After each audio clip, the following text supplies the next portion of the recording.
Ok, hermanos, Éxodo capítulo 20. Y es bueno que nosotros tengamos un cuaderno con una pluma, porque voy a bombardearlos, que no me gusta hacerlo tanto, ¿verdad? Pero voy a bombardearlos con muchas versículos. Pero voy a nombrar algunos versículos, pero ustedes van en sus casas a tratar de indagar más, escudriñar más. Porque realmente cuando quieres expander más lo que estamos viendo en cada versículo, te va a dar más luz, ¿no? Entonces vamos a poder ver cada versículo. Así es que vamos a leer algunos versículos importantes, pero otros solamente les voy a mencionar las referencias de lo que se trata dependiendo en cada segmento de lo que es el capítulo 20 de Éxodo. Así es que el título de este estudio es Los 10 Mandamientos. Todos conocemos los 10 mandamientos, ¿verdad? Aún así, la gente que está afuera, secular, no cristiana, ha escuchado acerca de los 10 mandamientos. Y siempre cuando escucho 10 mandamientos, siempre veo esa escena de un muchacho barbón con dos piedras a los lados, ¿verdad? Así como redonditas, y agarrándolas así, ¿no? Esos son los 10 mandamientos. Bueno, vamos a ver lo que la Escritura dice acerca de eso. Pero vamos ahora a observar, solamente esta noche voy a observar una parte. Y la siguiente parte vamos a hacerla el siguiente estudio. Pero va a ser la parte del versículo 1 al 11.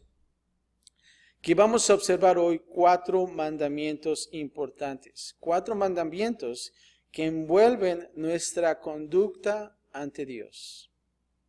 ¿Cuántos de nosotros fuimos o nos portamos bien con nuestros padres? Híjole, son muy pocos, solamente la hermana Esperanza. Pero cuando hablamos de conducta, a veces también cuando estás en la escuela y está tu papá en la escuela y la maestra está hablando con tu papá o tu mamá, ¿no? Siempre estás nervioso, ¿qué le va a decir la maestra, verdad?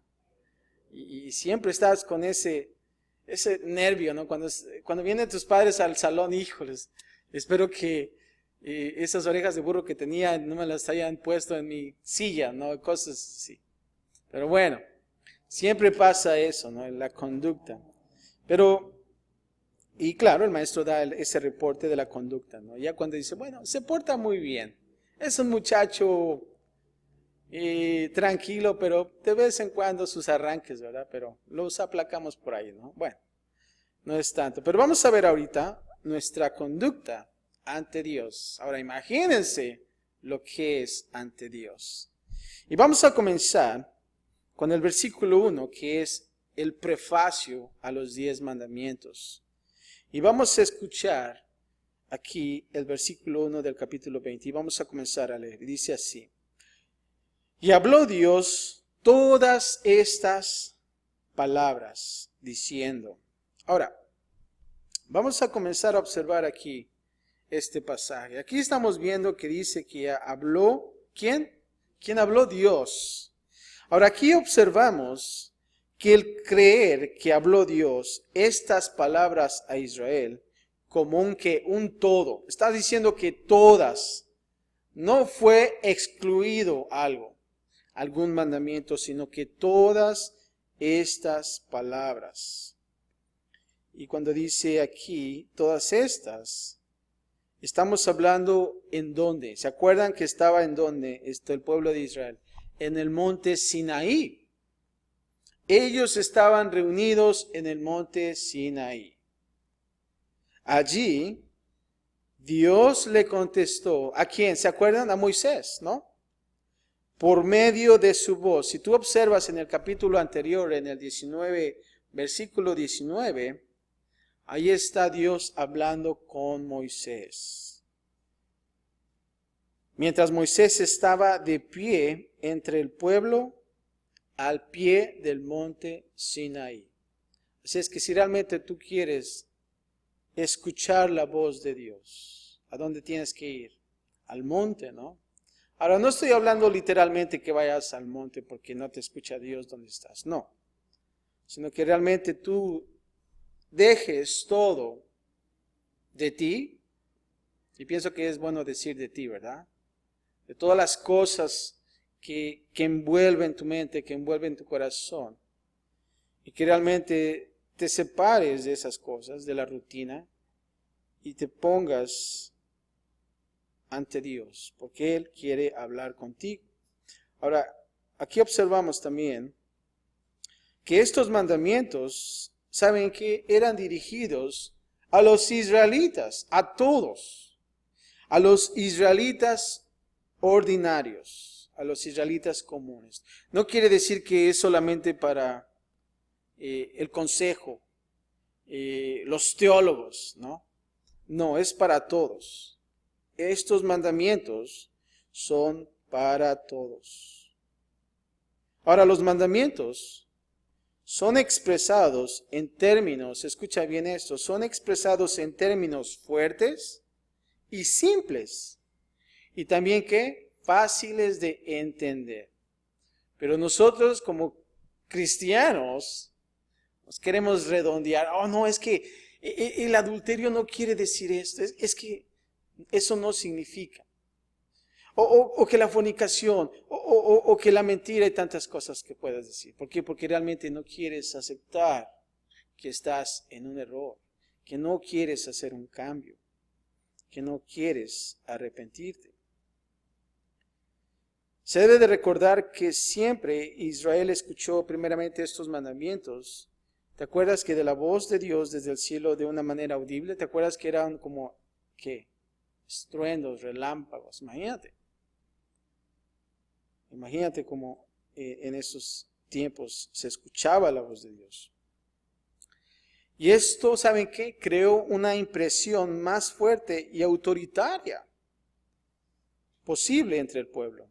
Ahora, cuando dice aquí, y habló Dios todas estas palabras, las leyes no fueron inventadas en el monte Sinaí. Escucha bien esto, las leyes no fueron inventadas en el monte Sinaí. Algunos aspectos de la ley de Moisés mostraban nueva revelación, pero para la mayor parte simple, clara y definitivamente, trazó la ley de Dios mientras estaba escrita en el corazón del hombre. ¿Saben dónde? Desde el tiempo de Adán. Escucha esto, un tal Meyer que dijo esto. Es malo robar, asesinar o codiciar. Y no solo, primeramente porque estos pecados, estaban prohibidos por el decálogo, en este caso los mandamientos. Están prohibidos porque el decálogo, porque primeramente fueron prohibidos por la conciencia, y están prohibidos por la conciencia debido a que están prohibidos, ¿por qué? Por la naturaleza de las cosas. Y la naturaleza de las cosas, ¿sabes quién es? Dios. Así es que si tú vas a una tribu, y alguien mata a alguien, es una pena, ¿no? Es un delito, es algo grave. Ahora aquí cuando dice, habló Dios todas estas cosas, la Biblia nos dice que la ley es santa, justa y buena. Fíjate lo que dice Romanos 7:12 y te lo voy a leer. Bueno, en sí es lo que nos dice la ley, que es santa y justa. Ahora, nos dice que cualquier regalo bueno y perfecto viene ¿de quién? De Dios. Eso lo observamos en Santiago 1:17. Estos mandamientos son un buen regalo que vienen, ¿saben a quién? A Israel y la humanidad en el monte Sinaí. Ahora, los 10 mandamientos son buenos. Escucha esto. Los 10 mandamientos son ¿qué? Buenos. ¿Por qué? Bueno, debido a que estos muestran la sabia dirección y gobierno de Dios. ¿A cuántos de nosotros queremos ser dirigidos? A todos, ¿no? Y un gobierno y más que es de Dios. No solamente eso, pero también contestan a la necesidad de la humanidad de un gobierno y dirección moral. También nos muestran un camino para enseñarnos moralidad. Sería un mundo mucho mejor si se obedecieran. Y sí es cierto. Si te das cuenta, cada mandamiento que vamos a observar, el mundo sería mejor. Tendríamos nuestras fallas, pero todo se tornaría a un mundo mejor. Las cárceles estarían vacías, si te das cuenta. No más trabajo para los carceleros, ¿verdad? Sería un mundo mejor. Son buenas para toda la humanidad. Algunas leyes de Moisés son específicas para Israel. Pero, ¿sabes qué? Los 10 mandamientos son universales. Ahora, versículo del 2 al 3, vamos a comenzar a ver el primer mandamiento, que se trata de no tendrás dioses ajenos delante de mí. Vamos a leer, comenzando del versículo 2, y dice así: Yo soy Jehová tu Dios, que te saqué de la tierra de Egipto, de casa de servidumbre. Versículo 3 dice que no tendrás dioses ajenos delante de mí. Ese es el primer mandamiento. Ahora, ¿quién está diciendo esto? De acuerdo a lo que dice el versículo 2, dice, yo soy Jehová tu Dios. Ahora, en el mundo antiguo, y estamos incluyendo también a Egipto, los hombres adoraban a muchos dioses. ¿Te acuerdas cuando Dios comenzó a mandar plagas al pueblo de Israel? ¿Se acuerdan? Que las ranas y que tantas cosas que nosotros observamos. Él mandó ese tipo de plagas con el propósito de darles o dejarles saber al pueblo de Egipto de que todos sus dioses estaban equivocados. Y que cada dios que ellos tenían, Dios comenzaba a mandar ese tipo de plagas para dejarles saber que sus dioses no podían hacer nada al respecto. Y vemos la cantidad de dioses que el pueblo, en este caso observando Egipto, tenía. Aquí Jehová, en el pacto de Dios con Israel, se colocó a sí mismo aparte de cualquiera de las otras supuestas deidades. Ahora, en las primeras pocas palabras, Dios recordó y enseñó a Israel los hechos esenciales o principios sobre quién Él era, sobre su naturaleza. Ahora, escucha esto, Dios está sobre la naturaleza. Dios es personal. Cuando digo que está sobre la naturaleza, quiero decir que Él no es meramente la personificación del fuego o del viento o del sol o del cielo o de cualquier otra cosa creada. Cuando digo que Dios es personal, Él no es una fuerza sin personalidad. A veces te dicen que es una fuerza, pero no lo es. Él se relaciona y se comunica con el hombre de una manera entendible. Dios tiene una mente, una voluntad, una voz y mucho más. También sabes que Dios es bueno y todos sabemos eso.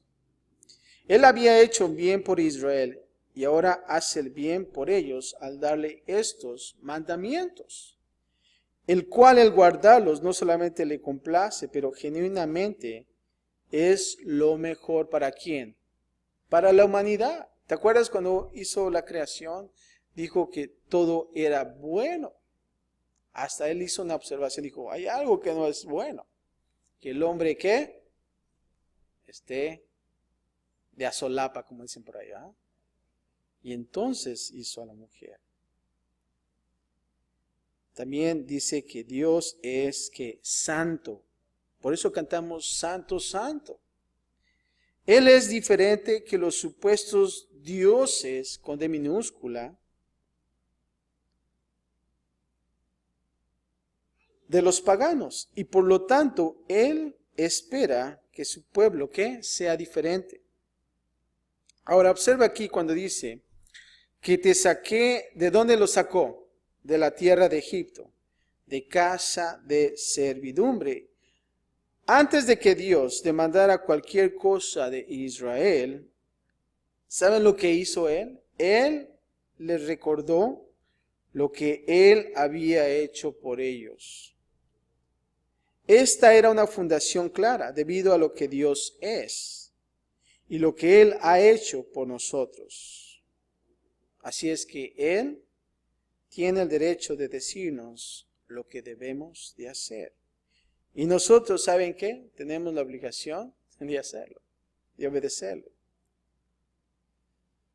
Y vemos la historia más atrás, en los capítulos anteriores, cómo Dios sacó a Israel. Y vemos sus maravillas. Y cuando dice aquí el mandamiento, no tendrás dioses ajenos delante de mí. El primer mandamiento fluyó lógicamente del entendimiento de quién era Dios y de lo que Él había hecho por Israel. Ahora, debido a eso, nada debía de venir delante de Dios y Él debía ser el único Dios al cual nosotros adoramos y servimos. Y es importante. Ahora, en los días del antiguo Israel había una gran tentación, escucha esto, para adorar a los dioses del materialismo. Y sabes que nosotros vamos a observar algunos dioses. Y te voy a dar unos ejemplos, como el dios, ¿se acuerdan de Baal? El dios del clima y del éxito financiero. ¿Y qué hay acerca de ese dios del sexo como Astarot, que es la diosa del sexo, romance y fertilidad? O cualquiera otra de las deidades locales. Si ustedes han escuchado ese nombre, Astarot, ¿verdad? Baal. Ahora nosotros somos tentados, escucha bien esto, somos tentados en adorar los mismos dioses. Así es que nosotros debemos de tener mucho cuidado. Ahora, tú puedes decir, yo no, ¿verdad? Y tú quizás puedes pensar que tienes una figura ahí de Astarot, ¿no? O de Baal, ¿no? Y algo quizás físico. Pero ¿sabes qué? Sin los nombres e imágenes que también en aquellos entonces tenías, pasados de moda, sino en otra forma. Ahora, esto significa que Dios demanda que Él sea más que añadido a nuestras vidas. No solamente debemos de agregar a Jesús a la vida que ya tenemos, pero ¿sabes qué? Debemos de darle a Él toda nuestra vida. Y ese es el problema que a veces nosotros tenemos, que no le damos el todo a Dios. Tenemos a nuestros dioses ahí escondidos. ¿Se acuerdan de una historia? Una personaje de la Biblia escondió sus dioses. Y nosotros debemos de darle el todo a Él. El fracaso, quiero decirte esto, de obedecer este mandamiento, ¿sabes cómo se llama? Idolatría. Ese es el fracaso. Debemos de huir de la idolatría. Fíjate lo que dice 1 Corintios 10:14 del Nuevo Testamento. Y Pablo aquí nos está diciendo, por tanto, amados míos, y aquí Pablo nos está exhortando. Y dice, huid de la idolatría. Así es que nosotros debemos de tener cuidado. Quizás no hay imágenes visibles, pero quizás esté dentro de tu corazón.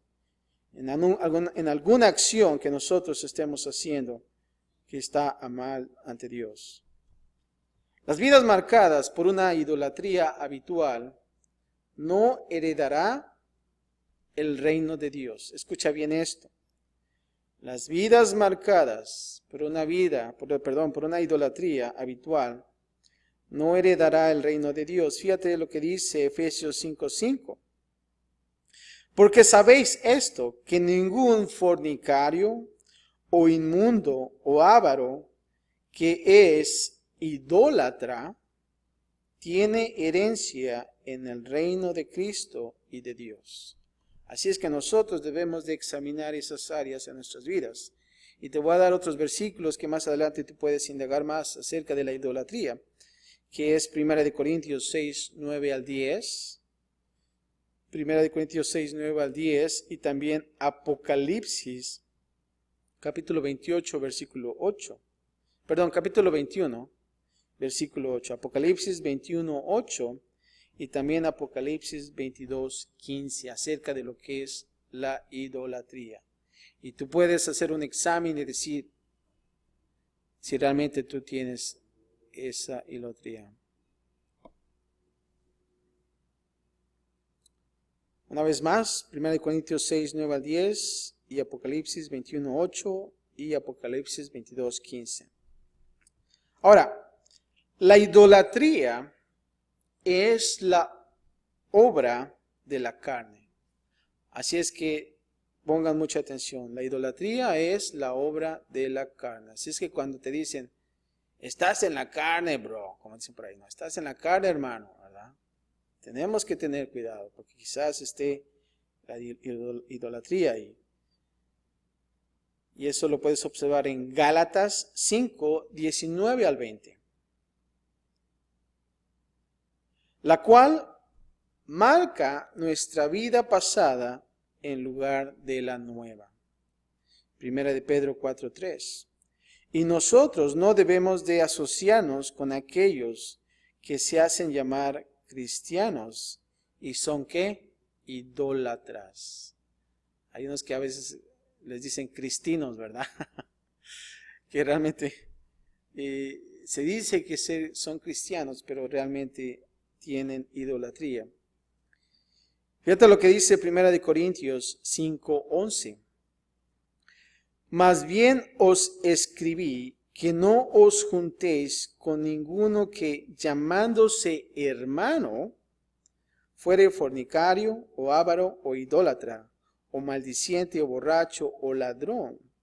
Con él tal ni aún comáis, ¿verdad? Ahora esto no significa que estás en tu trabajo y te separas de toda la gente que está ahí, no. Pero que realmente tú no participes en las cosas con ellos también. Solamente ten cuidado. Versículo del 4 al 6, ahora vamos a ver el segundo mandamiento, que es, no te harás imagen, no te inclinarás a ellas. Así es que ya vimos el primero, no tendrás dioses ajenos, y ahora dice que no te harás imagen, ni te inclinarás a ellas. Y vamos a comenzar a leer, dice así el versículo 4. No te harás imagen ni ninguna semejanza de lo que esté arriba en el cielo, ni abajo en la tierra, ni en las aguas debajo de la tierra. No te inclinarás a ellas, ni las honrarás, porque yo soy Jehová tu Dios, fuerte, celoso, que visito la maldad de los padres sobre los hijos, hasta la tercera y cuarta generación de los que me aborrecen, y hago misericordia a millares, a los que me aman y guardan mis mandamientos. Aquí en el versículo 4 nos dice que no te harás imagen. Ahora, el segundo mandamiento no solo prohibía que la idolatría en cuanto a dioses falsos, también prohíbe hacer ¿qué? Imágenes de cualquier cosa creada a la cual podamos nosotros que adorar. Dice que no te inclinarás a ellas ni las honrarás. Ahora, algunos toman este mandamiento como la prohibición de hacer cualquier representación de Dios, como si fuera una pintura de Jesús o la imagen de una paloma, para representar al Espíritu Santo o cualquiera otra representación, ¿verdad? A veces nosotros vemos imágenes o en este caso, ¿no? Algo creado, ¿no? Creo que la mayoría de nosotros hemos visto la palomita, ¿no? Esa palomita que está por ahí. Sin embargo, otros enfatizan que la prohibición es en realidad el hacer una imagen que podría ser o fuera probablemente la que se adore. Quizás algunos de nosotros, algunas iglesias ponen sus símbolos, que pudieras decir así, ¿no? Bueno, si realmente tú no estás adorando esa imagen, ¿no? Como si yo tuviera aquí en este caso, un pescadito, ¿no? Y que ya todos estuviéramos arrodillándonos ante el pescadito, ¿no? Entonces sería algo erróneo, ¿no? Simplemente es un símbolo, una representación, un emblema. Pero eso no quiere decir que nosotros vamos a adorar a esa imagen. Así es que nosotros debemos de tener cuidado. Si tú tienes una cruz en tu casa, ¿verdad? Bueno, después tú puedes decir, ¿será bueno o será malo? ¿No? Siempre y cuando nosotros lleguemos a un punto que si tú comienzas a adorar esa cruz, ¿no? Entonces, si tú estuvieras haciendo eso, estuvieras entonces adorando esa imagen. Así es que debemos de tener solamente cuidado. ¿Dónde está tu corazón en esa imagen, en ese símbolo, en ese emblema? Fíjate lo que dice en Juan 4:24. Jesús explicó la razón fundamental detrás del segundo mandamiento. Escucha esto. Creo que esto nos va a dar más luz. La palabra en sí misma lo explica mejor que yo. Y dice así. Dios es espíritu. Y los que le adoran en espíritu y en verdad, es necesario que adoren. Y esa es la respuesta. Dios es espíritu. El uso de imágenes y de otras cosas materiales como un enfoque o ayuda para adorar, entonces niega lo que Dios es. La palabra de Dios dice que Dios es ¿qué? Espíritu.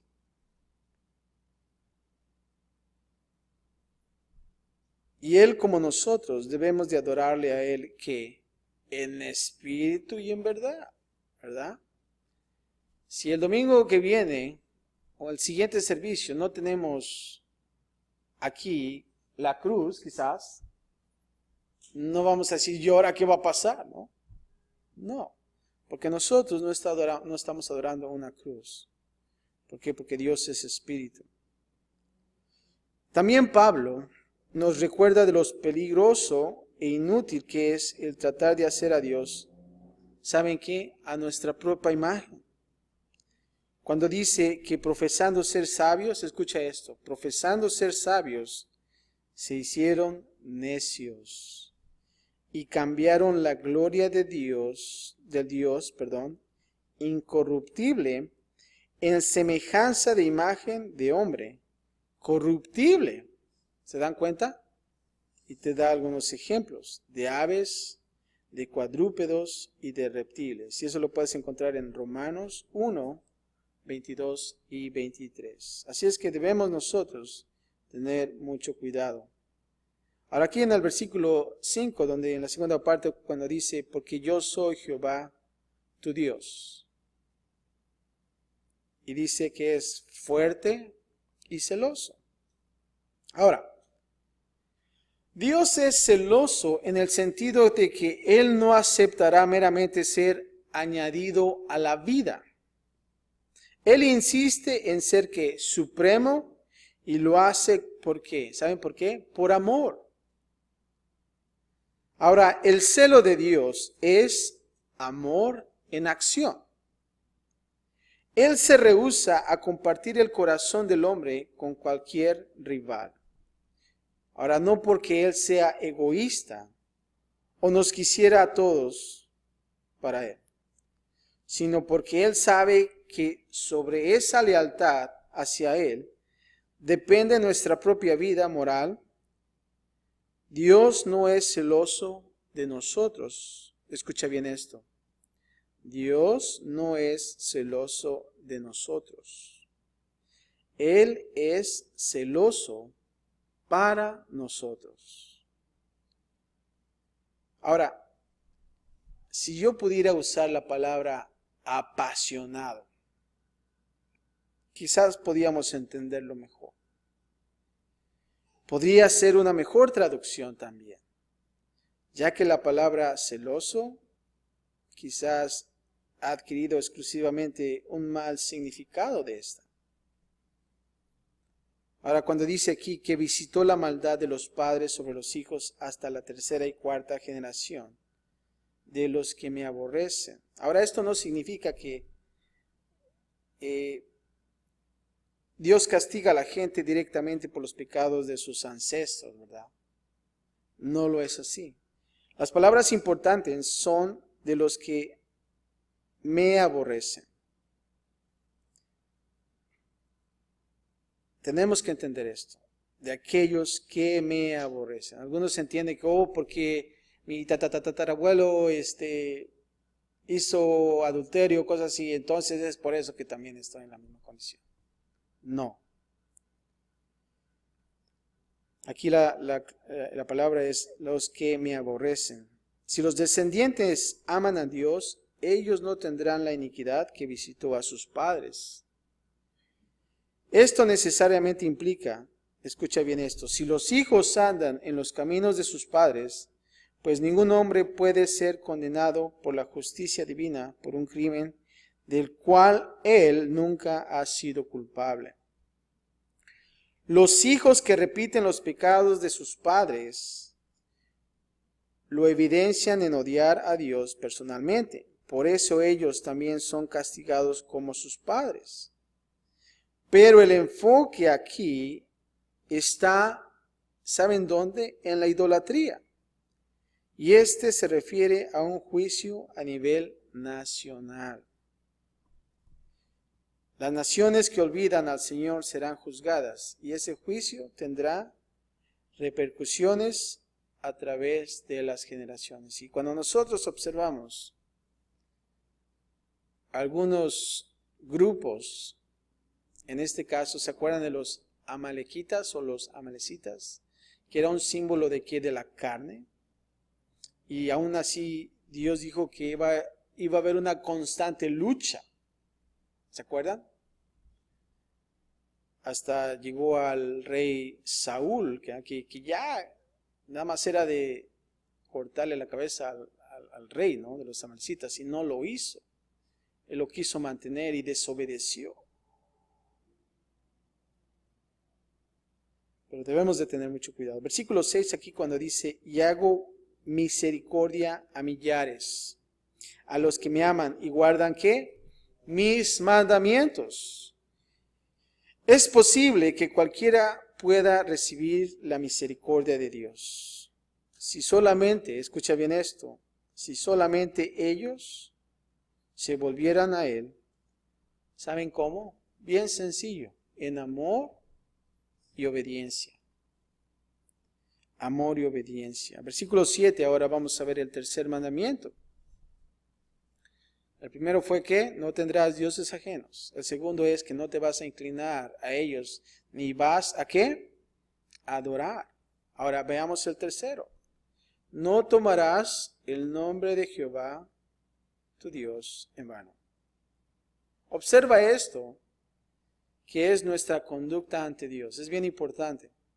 Y vamos a leer el versículo 7. Dice, no tomarás el nombre de Jehová tu Dios en vano, porque no dará por inocente Jehová al que tomare su nombre en vano. Es muy importante esto.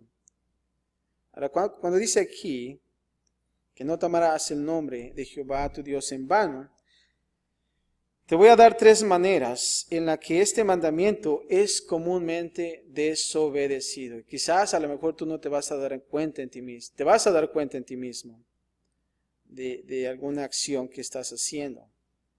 La primera es profanación. Profanación. La primera manera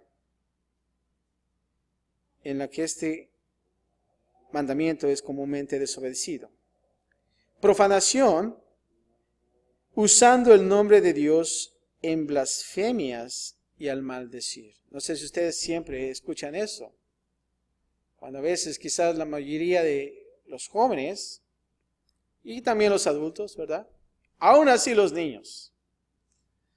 A los padres se le hace gracia que el niño comience a decir blasfemias, ¿verdad? Ay, está chiquito y hasta se ríen de esa blasfemia, lamentablemente. Pero esa es la primera, esa es una manera. La profanación, usando el nombre de Dios en blasfemias y maldecir. Y cuando ustedes observan, ¿no? Si alguien pasa, que alguien se lastima, entonces comienzan a blasfemar usando el nombre de Dios. La número 2 es frivolidad. Frivolidad, usando el nombre de Dios de una manera superficial. En otras palabras, se va a escuchar feo, pero dice de una manera estúpida. Y tú lo vas a escuchar. Algunas personas que se burlan de Dios y comienzan a decir y usar también el nombre de Dios de una forma estúpida o tonta. La número 3 es la hipocresía. Tomando el nombre de Dios, pero actuando de una manera que a Él le desagrada. Y eso es, creo que la tercera es la más común, aún así dentro de nosotros como cristianos. La hipocresía dice que es tomando el nombre de Dios, pero actuando de una manera que a Él ¿qué? Le desagrada. Hay una frase en inglés que dice, let your walk match your talk. O en español, del dicho al hecho es un estrecho, ¿no? O sea que realmente nuestro hablar también tiene que ser en nuestro caminar. Jesús comunicó la idea de este mandamiento en la oración del discípulo, cuando Él nos enseñó, escucha esto, a tener en cuenta la santidad del nombre de Dios. ¿Y saben cómo fue? Mateo 6:9 nos dice esto. Santificado sea tu nombre. Santificado sea tu nombre.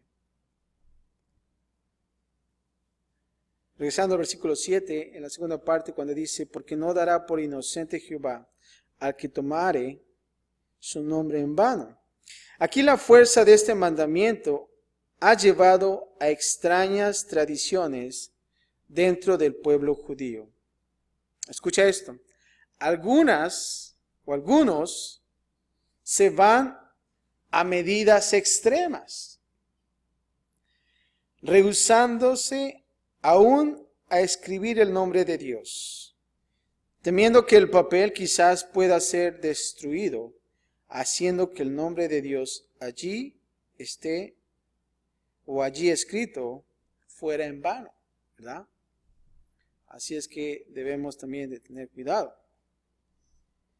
Ahora, versículo del 8 al 11, vamos a ver el cuarto mandamiento. Acuérdate del día de reposo. ¿Cuál fue el primer mandamiento? No tendrás dioses ajenos delante de mí. ¿Cuál fue el segundo mandamiento? No te harás ¿qué? No te inclinarás a ellas. ¿Ni qué? Ni las adorarás. Y ahora, el tercero ¿qué es? No tomarás el nombre de Jehová, de tu Dios en vano. Y ahora el cuarto dice, acuérdate del día de reposo. Es bueno que nosotros podamos repetir para poder mantener en nuestra mente, en nuestro corazón. Vamos a comenzar a leer el versículo 8 al 11 y dice así. Acuérdate del día de reposo para santificarlo. 6 días trabajarás y harás toda tu obra. Mas el séptimo día es reposo para Jehová tu Dios. No hagas en él obra alguno, tú, ni tu hijo, ni tu hija, ni tu siervo, ni tu criada, ni tu bestia, ni tu extranjero que está dentro de tus puertas. Porque en 6 días hizo Jehová los cielos y la tierra, el mar y todas las cosas que en ellos hay.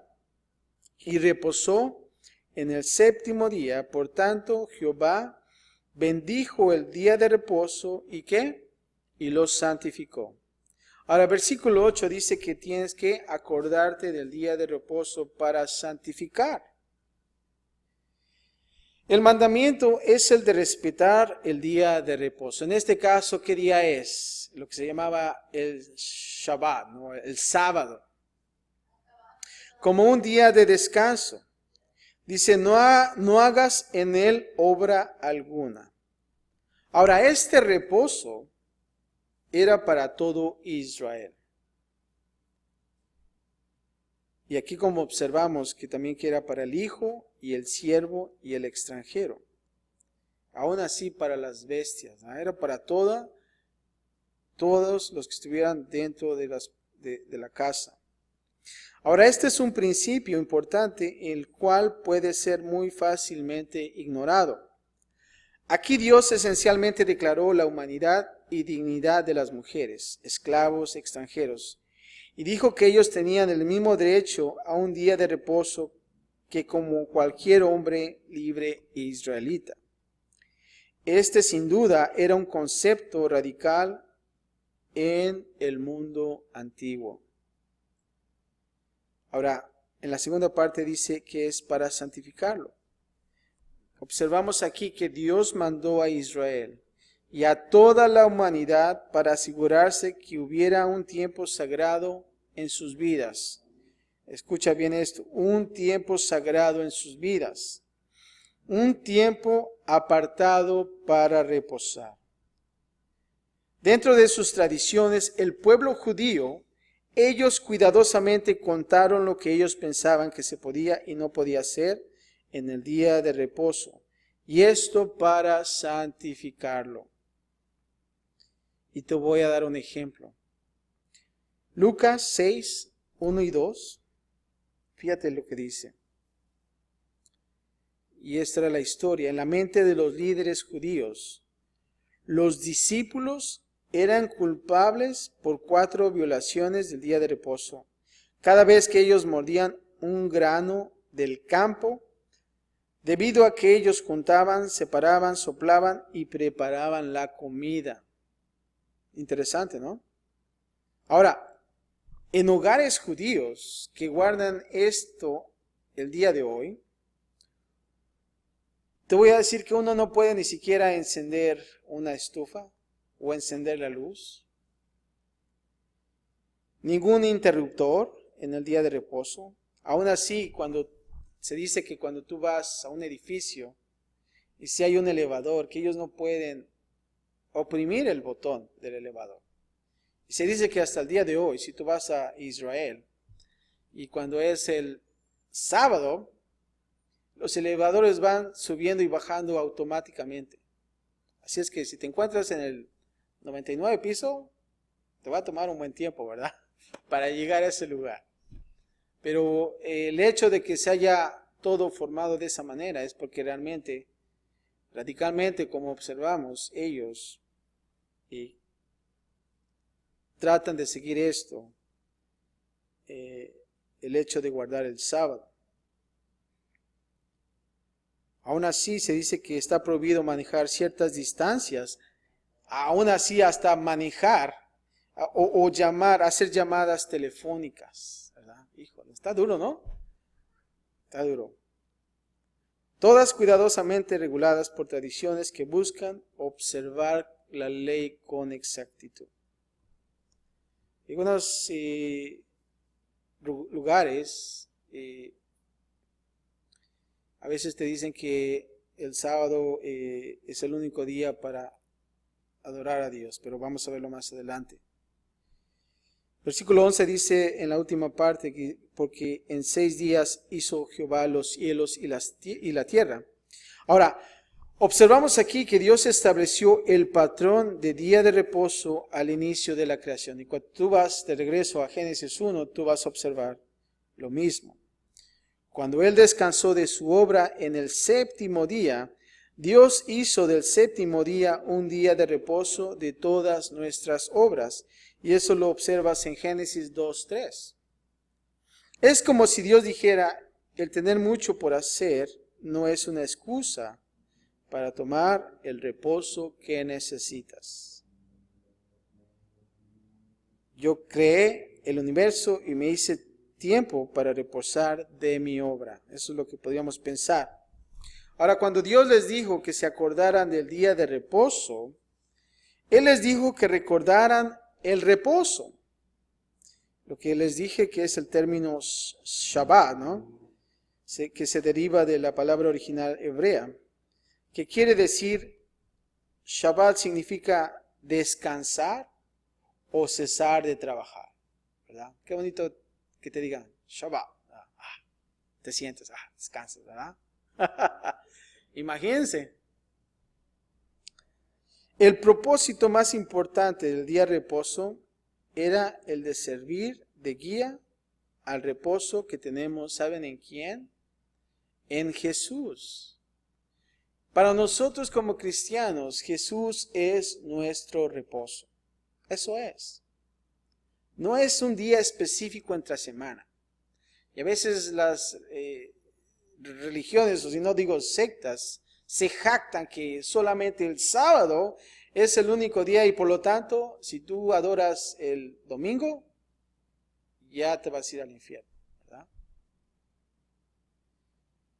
Como todo en la Biblia, entendemos esto desde una perspectiva de la Biblia entera, no solamente este pasaje específico. Ahora, con este entendimiento vemos que hay un sentido real en la cual Jesús cumplió el propósito y el plan del día de reposo para nosotros y en nosotros. Y eso tú lo puedes encontrar en Hebreos 4 del 9 al 11. Hebreos 4, 9 al 11. Él es nuestro reposo. Cuando recordamos su obra completada, nos acordamos del día de reposo. Recordamos el reposo. Por lo tanto, la Escritura entera deja en claro que en el nuevo pacto nadie está obligado a guardar el día de reposo. Colosenses 2, 16 y 17 y Gálatas 4, 9 al 11. Ahora te voy a leer Gálatas 4, 10 y dice así. Nos dice que los cristianos, bueno, en ese versículo, nos dice que los cristianos no están ligados a observar ni días, ni meses, ni años, ni temporadas. El reposo al que entramos como cristianos es algo que se experimenta cada día, no solamente un día en la semana. El reposo de saber que no debemos de trabajar para salvarnos, escucha bien esto, porque hay unos que sí lo hacen, que están ahí tocando puertas, sino que nuestra salvación está completa en Jesús. Y eso lo encuentras en Hebreos 4 del 9 al 10 y te lo voy a leer. Por tanto, queda un reposo para el pueblo de Dios, porque el que ha entrado en su reposo también ha reposado de sus obras, como Dios de las suyas. Ahora, el día de reposo, mandado aquí y observado por Israel, ¿saben qué era? Así como nosotros lo observamos en el Antiguo Testamento también. Era una sombra de las cosas por venir. Pero el cuerpo es de Cristo. Colosenses 2, 16 y 17. En el nuevo pacto, no es la idea de que no hay día de reposo, sino que cada día es un día de reposo. el descansar en la obra terminada de Dios, ya que la sombra del día de reposo es completada ¿en quién? En Jesús. Eso es. Somos libres de guardar un día en particular. O sea que ya no es, o ningún día, como día de reposo, después de las costumbres de Israel. Pero, escucha bien esto, no debemos de atrevernos a ignorar la importancia de un día de reposo.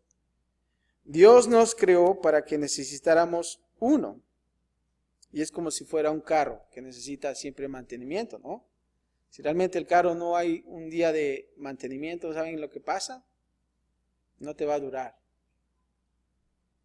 Nosotros necesitamos un reposo regular. O también nosotros vamos a desgastarnos, ¿verdad? Como aquel que trabaja mucho ya está, a veces dice, ya me estoy desvielando, ¿verdad? Lo compara como un carro. Así es que es importante. Ahora, algunos cristianos son muy dogmáticos acerca de esto en cuanto a guardar el sábado como el día de reposo, en oposición a lo que es el domingo. Y tú los has escuchado. Como aquellos sabatistas, ¿no? Pero ya que somos libres de tener a todos los días como dados de la mano de Dios, no hay diferencia. Al contrario, ¿qué mejor sería que nosotros estuviéramos siempre en ese día de reposo? ¿Que es en quién? En Jesús, ¿no? Es importante. Ahora, si te preguntaran, bueno, ¿cuál es el mejor día para adorar a Jesús? Si podrías decir, bueno, de acuerdo a como dice aquí, bueno, pues el día de reposo es sábado, pues el sábado es el día que debe de ser. Pero se me hizo interesante algo en tratar de indagar, que el domingo, escucha bien esto, el domingo es más apropiado. ¿Saben por qué? Siendo que el día que Jesús, domingo, fue el día que se levantó de la muerte. Qué hermoso es, ¿no? Yo pienso que sería bueno y apropiado. Y eso lo puedes observar en Marcos 16:9. Y no solamente eso, pero ¿sabes qué? En Juan 20:19 se dice que él se encontró primero con sus discípulos. Así como nosotros nos encontramos también los domingos, ¿verdad? Y también, ¿sabes qué? En Hechos 27 y 1 Corintios 16:12 observamos un día en que los cristianos se reúnen para tener ¿qué? Compañerismo. Así es que, si realmente quieres observar más, bueno, pienso que el domingo sería mejor, ya que el día de reposo, bueno, nuestro reposo para nosotros como cristianos ahora es Jesús.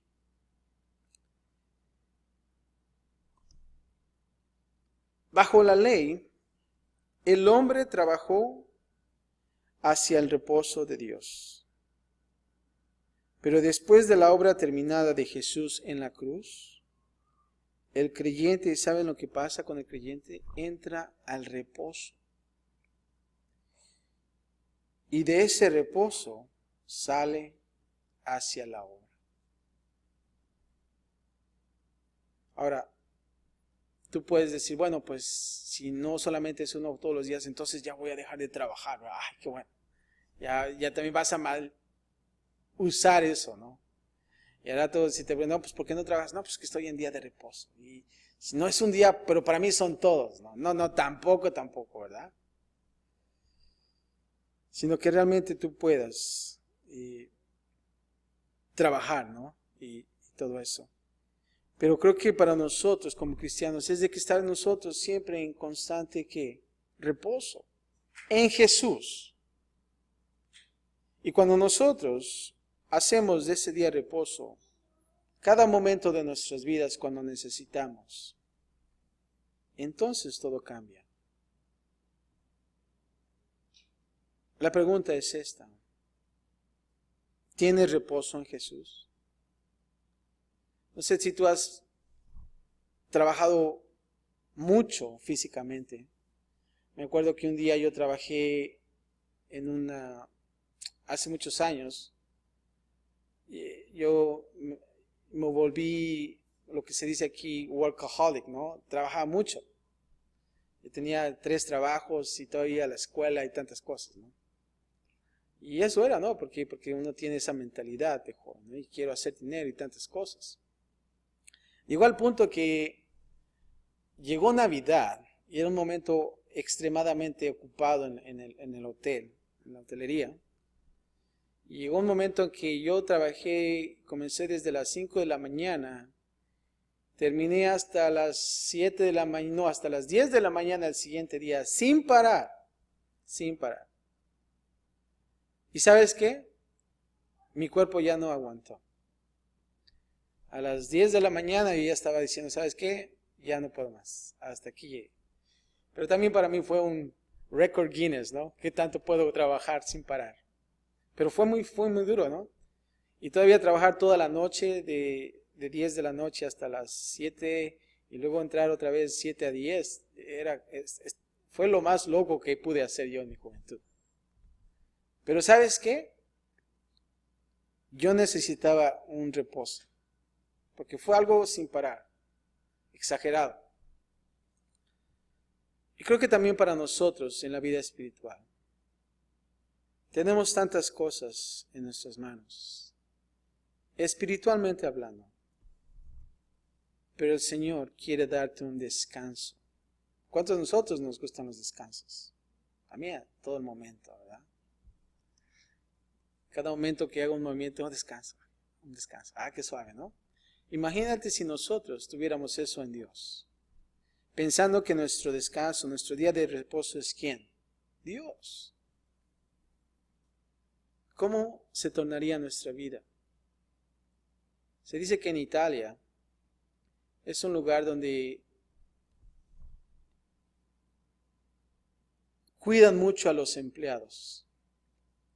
Les dan un descanso de lonche, me parece que como de 2 horas.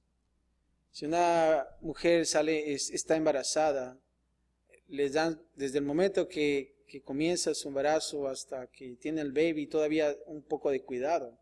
Le pagan todo eso.